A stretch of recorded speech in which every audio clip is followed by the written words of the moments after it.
तो कैसे हैं आप सभी लोग।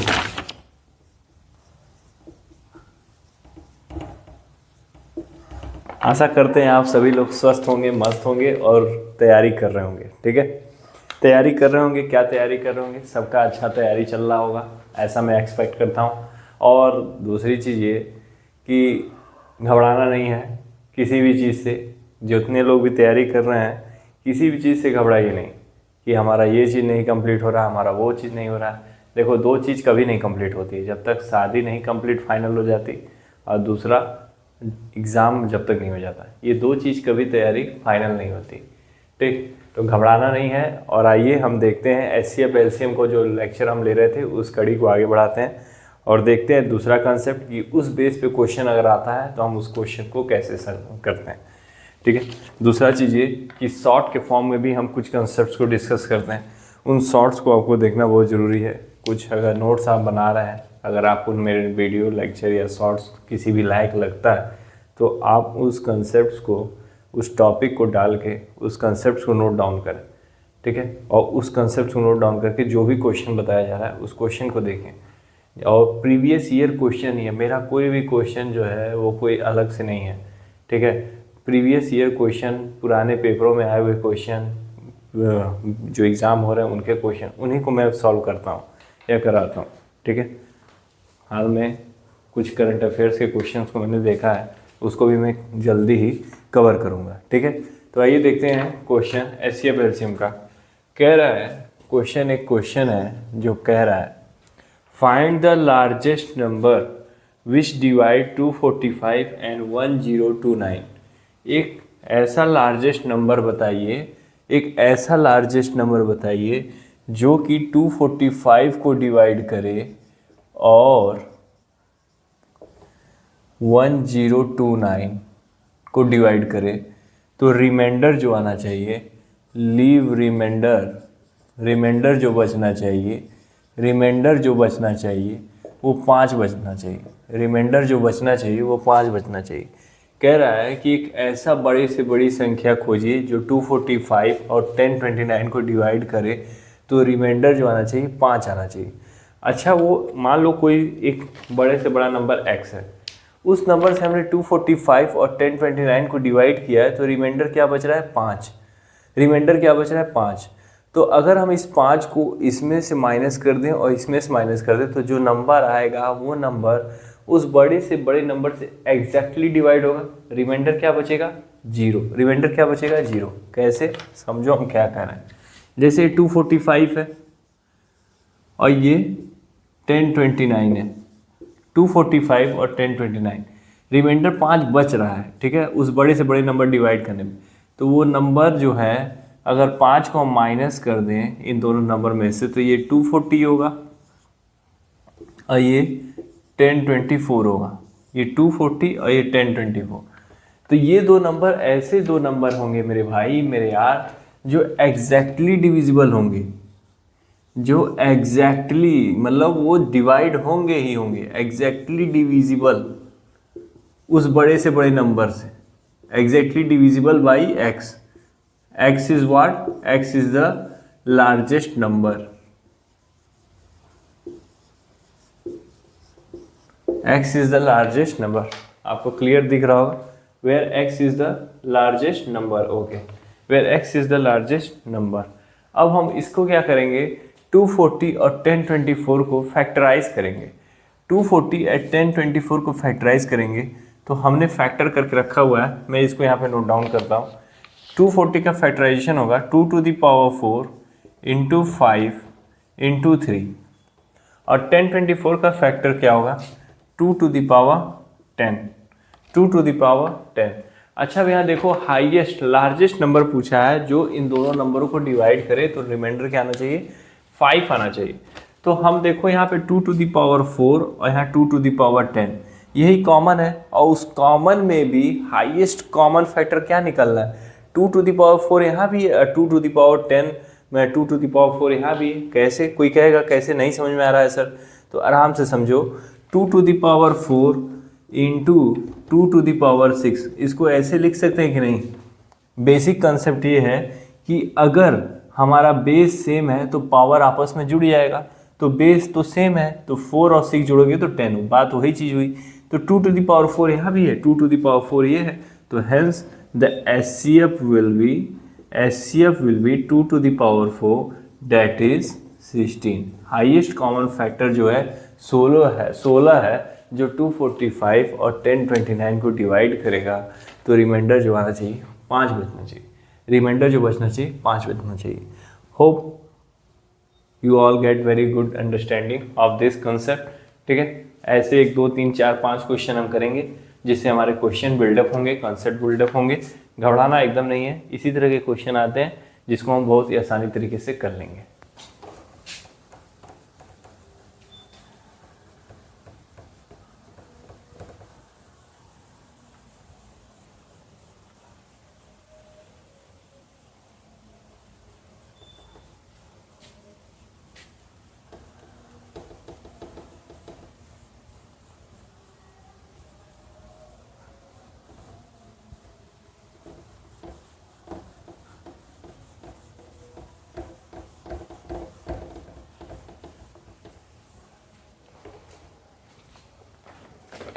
फिर कह रहा है वो बड़ा सा बड़ा नंबर बताओ, वो बड़े से बड़ा नंबर बताओ जो नंबर 156, 156, 181, 156, 181, 156, 181 और 331 को डिवाइड करे, 331 को डिवाइड करे और रिमाइंडर जो बचना चाहिए वो 6 बचना चाहिए। मगर शर्त ये है जो रिमाइंडर बचना चाहिए वो क्या बचना चाहिए, 6 बचे। मतलब वो बड़ा सा बड़ा नंबर बताओ जो इन तीनों नंबरों को डिवाइड कर रहा है, तो रिमाइंडर जो बच रहा है 6 बच रहा है। तो let that number be x, हम मान लेते हैं वो नंबर क्या है, x है, जो इन तीनों को डिवाइड कर रहा है तो x बच रहा है। ठीक है, अगर 6 बच रहा है रिमाइंडर, ठीक है, उस नंबर बड़े से बड़े नंबर से डिवाइड करने पे इन तीनों को 6 बच रहा है, तो इस 6 को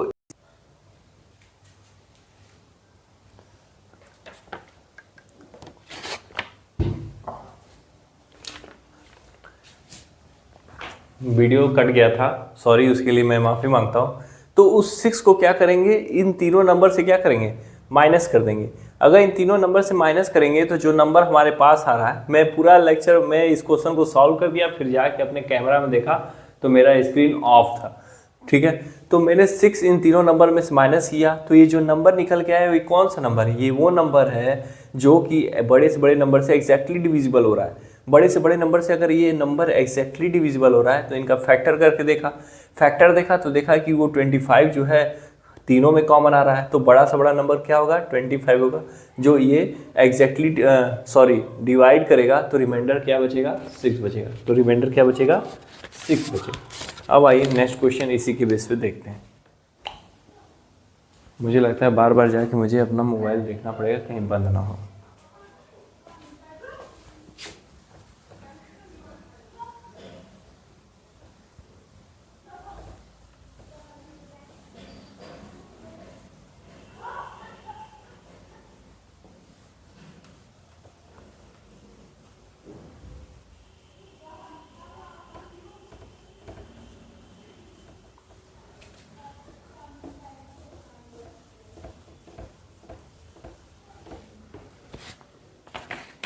अब आइए देखते हैं नेक्स्ट क्वेश्चन उसी के कंसेप्ट। अब हमसे कह रहा है find the greatest number which divide 285 and 1240। थोड़ा सा डिफरेंट होगा, वो बड़ा सा बड़ा नंबर ढूंढो जो 285 एंड 1249 को डिवाइड करे, तो लीव रिमाइंडर क्या बचेगा, रिमाइंडर एक में केस में 9 बचेगा और एक केस में 7 बचेगा। वो बड़ा से बड़ा नंबर बताओ जब इन दो नंबरों को उस नंबर से डिवाइड किया जाए तो रिमाइंडर एक केस में 9 बचे, इसको डिवाइड करने पे उस बड़े से बड़े नंबर डिवाइड करें तो 9 बचे, और इसको डिवाइड करें तो वो बड़ा से बड़ा नंबर से जब हम डिवाइड करें तो ये 7 बचे। समझ रहे हो ना क्या कह रहा हूँ। मुझसे कहा कि वो बड़ा सा बड़ा नंबर खोजो जिससे 285 और 1249 को डिवाइड करें तो रिमाइंडर जो है 9 और 7 बचना चाहिए। 9 इस केस में बचना चाहिए और 7 इस केस में बचना चाहिए। तो हम वो बड़ा से बड़ा नंबर कैसे डिफाइन करेंगे, कुछ नहीं करेंगे, जैसे करते हैं वैसे ही। इसको इससे माइनस करके देखो और इसको इससे माइनस करके देखो। जो आएगा वो दोनों नंबर जो है उस नंबर बड़े से बड़े नंबर से एग्जैक्टली डिविजिबल हो रहा होगा। तो देखो 285 में से 9 घटा के देखो, 5 6 276 और 1249 में से 7 घटा के देखो तो 1242 बचता है। ठीक है, ये दोनों ऐसे नंबर हैं कि उस बड़े से बड़े नंबर से एग्जैक्टली डिविजिबल हो रहे हैं। रिमाइंडर जो बच रहा है 0 बच रहा है, रिमाइंडर जो बच रहा है वो 0 बच रहा है। अगर रिमाइंडर 0 बच रहा है उस बड़े से बड़े नंबर से डिवाइड करने पे, तो यार तुम ये देखो हमसे ऑप्शन में क्या दिया हुआ है, ऑप्शन दिया हुआ है 135, ऑप्शन दिया हुआ है 136, ऑप्शन दिया है 137, ऑप्शन डी दिया है वो 138। अब हमसे कह रहा है इन्हीं में से कोई एक बड़ा सा बड़ा नंबर है जो इसको और इसको एग्जैक्टली डिवाइड कर रहा है और रिमाइंडर क्या कर रहा है 0 आ रहा है, मगर इनको डिवाइड कर रहा है तो रिमाइंडर 9 और 7 आ रहा है। तो ये और ये इन दोनों नंबरों को इसमें से कौन सा नंबर है जो एग्जैक्टली डिवाइड कर रहा है। तो देखो यार पहले तो ऑप्शंस को उड़ाओ, यहाँ लास्ट में 5 है, क्या 5 के टेबल में वंस प्लेस पे 6 या 2 आ सकता है? कभी नहीं आ सकता। तो ये ऑप्शन ही खत्म हो गया, ये ऑप्शन ही खत्म हो गया। अच्छा 276 है ना, तो 136 को डबल करके देखो, डबल करके देखो ये आएगा, नहीं आएगा, तो इसका मतलब एग्जैक्टली डिविजिबल नहीं कर पाएगा, ये भी हटा दो। अगर 136 नहीं कर पाया तो 137 का डबल करके देखो, 276 नहीं आएगा, तो इसको भी हटा दो। अब बचा मेरे पास 138। अब अगर 138 बचा तो इसको डबल करोगे तो हमारे पास 276 आएगा, और इसका मतलब ये हुआ कि ये जो है दोनों नंबर 138 से एग्जैक्टली डिविजिबल है। 138 से एग्जैक्टली अगर ये नंबर डिविजिबल है तो इसका मतलब अगर इस नंबर से इन दो नंबरों को डिवाइड करेंगे तो हमारा जो रिमाइंडर बचेगा 9 और 7 बचेगा। रिमाइंडर जो है 9 और 7 बचेगा। Hope you all are getting this concept. ठीक है, कुछ नहीं है, इस पे बेस्ड क्वेश्चन आएगा। Group D, railway group D की जो भी तैयारी कर रहे हैं मेरे यार, इसी तरह के छोटे छोटे क्वेश्चन आएंगे। ठीक है, एसएससी के सीजीएल और सीएचएस के क्वेश्चन तुम सॉल्व कर रहे हो तो बहुत अच्छी बात है, तुम अपने माइंड को प्रैक्टिस कर रहे हो। ठीक है, मगर हमारे लिए रेलवे का जो एग्ज़ाम है, एनटीपीसी का जो एग्ज़ाम है, वो देखो ज़्यादा टाइम टेकिंग प्रोसेस नहीं है। मेंटल रीजनिंग जितना स्ट्रांग होगा उतना जल्दी से क्वेश्चन उड़ा के आगे निकल जाओगे। ठीक है, तो हमको अपनी रीजनिंग, अपने इंटेलिजेंस को शार्प करना है। क्वेश्चंस ऑटोमेटिक बनेंगे, क्वेश्चंस जो है वो ऑटोमेटिक बनेंगे। ठीक है, hope you all getting clear. आइए देखते हैं नेक्स्ट क्वेश्चन। मोबाइल चल रहा है कि नहीं, कैमरा चल रहा है कि नहीं, सारी मेहनत करना हो जाए।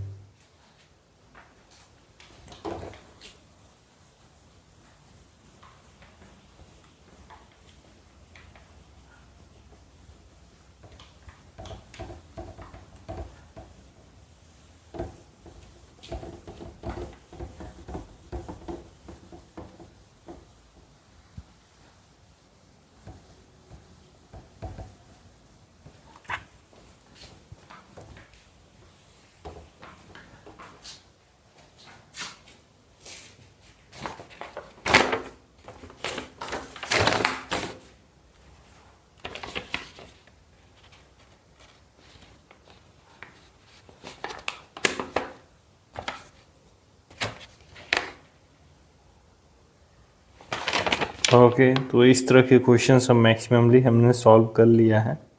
Final divide leave remainder 1 2 3 in each case. चलिए हम एक और लास्ट क्वेश्चन हम सॉल्व करते देखते हैं कैसे होगा।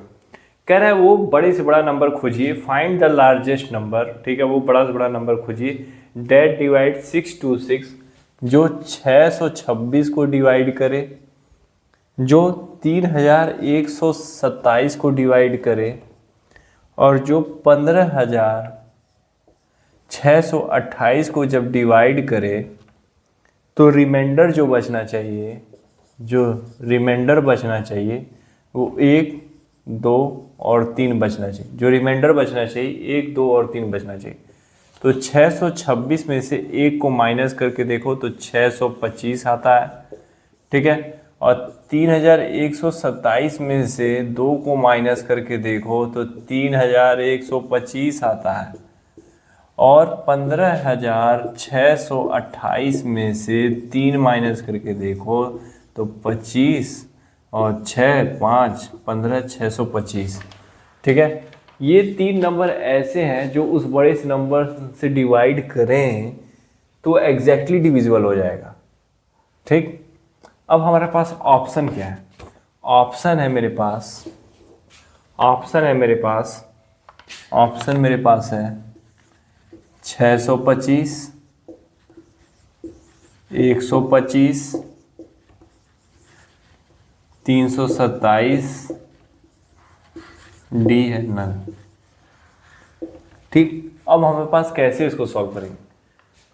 देखो 625, 325, 3125, 15,625, इन तीनों में देखोगे तो हाईएस्ट जो हमारा एक कॉमन निकल के आ रहा है 625।